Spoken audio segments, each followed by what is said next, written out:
Do you remember this part of the Mass? When the priest lifts up the chalice and the paten and prays through him and with him and in him? That's called the Doxology. You know why the priest does that?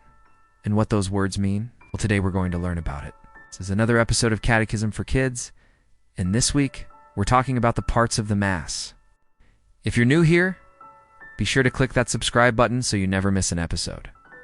So let's dive right into the lesson. God created all living creatures, as well as every material thing for a natural purpose. A bird was made to fly, fish made to swim, sun to rise and set, to transmit light and heat. The human person, in the words of St. Ignatius of Loyola, was created to praise God, reverence God, and serve God in this life, so as to save his soul for all eternity. This being the case, what is the natural or primary purpose of the holy sacrifice of the Mass, established by the second person of the Holy Trinity? The very heart and essence can be summarized in the Doxology after the consecration, when the priest lifts up the paten and chalice and prays. Through him and with him and in him, O God Almighty, Father, in the unity of the Holy Spirit, all glory and honor is yours forever and ever. In Ignatian spirituality, this might be termed a Eucharistic principle and foundation, the very purpose of the Mass, as well as of our existence. There is no other action on earth that can render God more honor, glory, and praise than the holy sacrifice of the Mass. This prayer, including the priest's gesture during it, contains great significance. As the consecrated host is being elevated, extraordinary things are happening. Allow me to explain. Number 1, Jesus is truly present.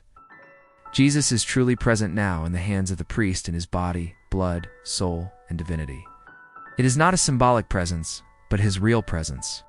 So let us call out to him Emmanuel, meaning God is with us. Number 2, we praise God the Father. God the Father is praised most highly through the Mass, the highest form of prayer that exists.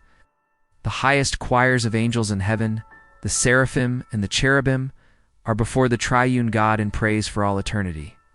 Through the Doxology, we imitate these lofty angels in praising God most highly. Number 3, we make the perfect offering. In the gesture of the Doxology, Jesus is lifted on the paten and in the chalice.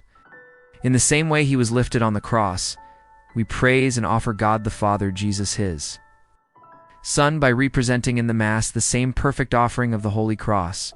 We re-offer Jesus to the Father until the end of time, the perfect sacrifice for the salvation of all sinners. Number 4, we witness the power of the Holy Spirit. It is actually the Holy Spirit who through his power transforms the bread and wine into the body and blood of Jesus. Let us allow the power of the Holy Spirit to transform our own lives. Number 5, we proclaim the great Amen. After the priest prays the Doxology, the assembly gives a resounding assent through the great Amen. May it be said or sung with an ardent fervor that imitates the angels in heaven.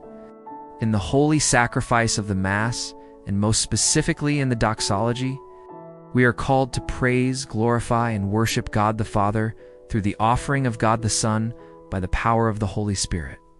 The Doxology reminds us that everything we do as Christians is for God's glory. We give him thanks for everything, because he's worthy. And most importantly, we give him thanks because he loves us so much. He wants us to be happy, not sad. So he gave us Jesus, and now we can spend eternity with him in heaven after we die. You know, sometimes during the week, we might forget to give God thanks for everything. Maybe we get upset or angry or feel sad. But remembering the Doxology can remind us to always look to God in prayer and say, "Thank you, God, because you love me so much and you sent Jesus to save me."